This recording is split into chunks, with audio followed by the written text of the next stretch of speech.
Imaginaria que voltaríamos a falar sobre elas tão cedo, mas as tarifas voltaram com tudo. E aqui o meu objetivo não é falar sobre toda a lista dos países que vão receber tarifas, né? Principalmente ali, foi na Ásia, foi na Europa, foi na África, tudo quanto é país está sendo tarifado nesse exato momento. Isso voltou, né, à tona imediatamente, só que eu quero falar especificamente do Japão, que está no olho do furacão, ou na verdade está sendo tomado ali por um tsunami, né, no meio do tiroteio e numa situação bastante desconfortável. É sobre isso que eu quero falar hoje. Então, principalmente se você morar no Japão, vai ser excelente ter os seus comentários. Então, começando, primeiro eu queria trazer um contexto sobre como é que estava, né, a situação ali em relação a como o Japão vinha lidando com as tarifas, com o principal produto de pauta de exportação, um dos principais, que são os automóveis, né? Acho que quem conhece aqui os Estados Unidos sabe que carro japonês aqui é extremamente popular, né? Honda, Toyota, Lexus, né? Vários outros. E aqui, então assim, as tarifas realmente afetaram o Japão. É claro que eu não estou aqui de novo para discutir, né? Quem paga isso são os americanos, etc. Só que, obviamente, você tem o consumo, né? A tarifa é diferente de um imposto de renda, onde você não tem opção. Você pode simplesmente não comprar aquele item e tentar substituí-lo com outra coisa. E aí você acaba mudando bastante o comportamento do consumidor, e o Japão acabou sentindo isso bastante. Então, uma coisa ruim para os Estados Unidos, pior ainda para o Japão, já que as exportações elas acabaram caindo ali 12% somente em maio, que foi a maior queda, né? Que se teve registrada. E isso já vinha de uma queda de 4,5% em abril, com aquelas primeiras tarifas de 25% que foram colocadas nos automóveis no Japão. Então, eles tiveram realmente receberam ali uma porrada, digamos assim. Se você olha esse gráfico, você vê claramente como que isso é bem complicado, né? Então você teve uma queda vertiginosa em relação aos preços, porque eles tiveram que os fabricantes japoneses eles aparentam, né? Isso aqui sugere que eles estejam cortando bastante os seus preços para poderem absorver a pancada e mandar os carros a preços acessíveis ainda para os Estados Unidos. Lembrando, a gente tem todo um contexto macroeconômico onde os Estados Unidos não vão nada bem. O consumo já veio caindo bastante pelos próprios fundamentos em relação à desaceleração da economia americana, né? Que a gente vem vendo acontecer, apesar de toda a narrativa dizendo ao contrário, sobre excepcionalismo. Quem acompanha, né, o podcast sabe que as coisas não vão indo muito bem. Então, pior ainda você colocar ali as tarifas e gerar toda essa fricção, que é um tema recorrente, como eu digo. Não é uma coisa que vai embora. Eu acredito que seja um tema para as próximas décadas. Afinal de contas, nós estamos num mundo cada vez menos globalizado, com mais descooperação, certo? Então, isso aqui aumenta cada vez mais a fricção no comércio exterior, a não ser que você seja amigo daquele, ou você faça determinadas alianças e parcerias que precisam ser renegociadas. O problema do Japão é exatamente esse. O poder de negociação foi extremamente ruim, fazendo com que o Japão, que estava ali na primeira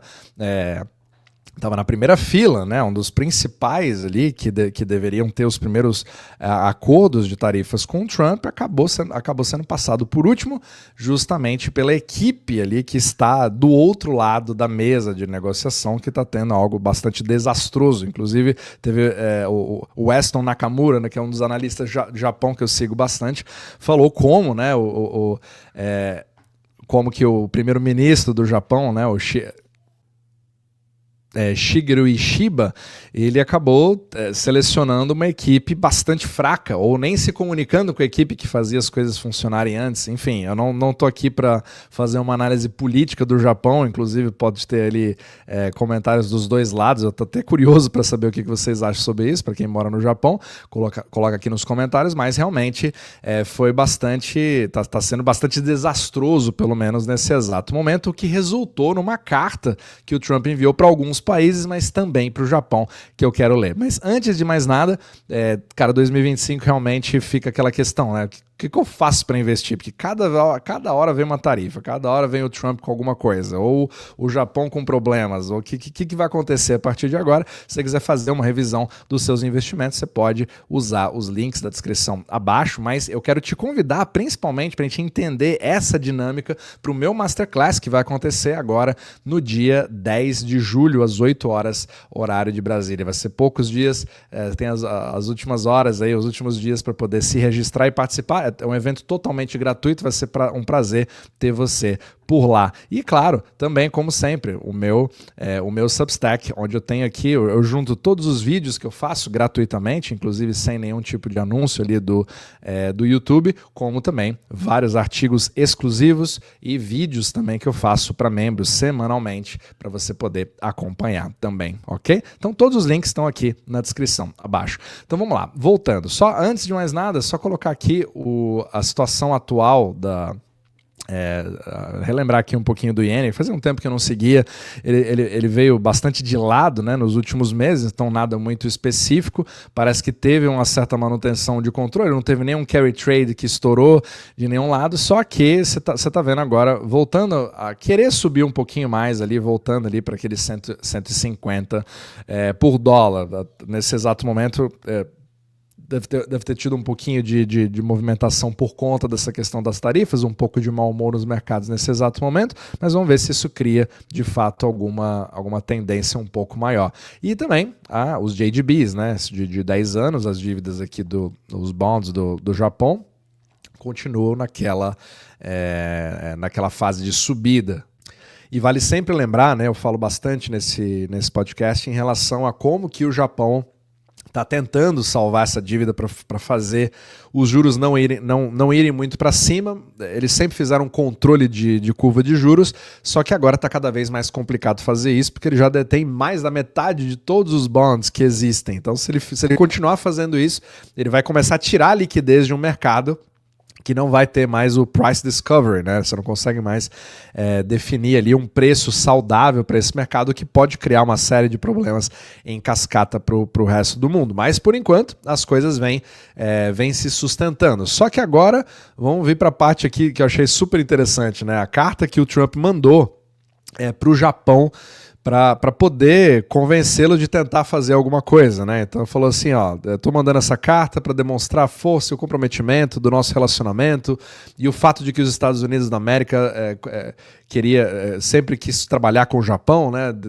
Mesmo tendo todo um déficit da balança comercial, etc. Então a gente convida você a participar da nossa economia extraordinária dos Estados Unidos, o mercado número 1 do mundo de longe. E nós já tivemos ali, estou fazendo uma tradução, obviamente, né, bem rápida aqui.